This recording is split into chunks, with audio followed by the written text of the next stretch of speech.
কি করছেন আপনি?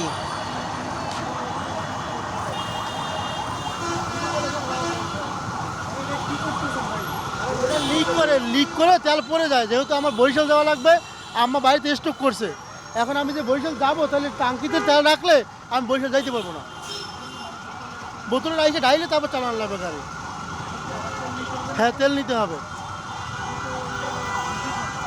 হ্যাঁ, টাঙ্কি এই যে লিক আছে, দেখেন এই যে তেল এখানে পরে, ওই সিটে পরে 2-3 সাইড টাঙ্কিতে তেল পড়ে যায়। 2-3 লিটারের উপর তেল রাখা যায় না ভাই। হ্যাঁ, রাইস শেয়ার করি না, তবে আমার আম্মা বাড়িতে স্টক করছে, এখন আমার এমার্জেন্সি বাড়িতে যাওয়া লাগবে। আম্মা স্টক করা, এটা এখন এই যে ভরে 2 লিটার নিয়ে তারপর যাওয়া লাগবে ভাই। তেল তো উড়ে যাচ্ছে। এখন আমার কিছু করার নেই ভাই, বিপদে আছি, খুব বিপদে আছি ভাই। কী করবো এখন? আমি থাকি ঢাকায় ভাই, আর বাড়ি বরিশালে ভাই। এতদিন এই যে পাম্পে যে যতটুকু দিচ্ছে ততটুকু দিয়ে চলছে। হ্যাঁ, না না, বোতল বোতল মানে যদি বেশি নেই তাহলে নেওয়া লাগে। 2-3 লিটার রাখলে টাঙ্কিতে কোনো সমস্যা না। টাইপের যে লিক আছে তো, টাঙ্কিতে তেলটা পড়ে যায়।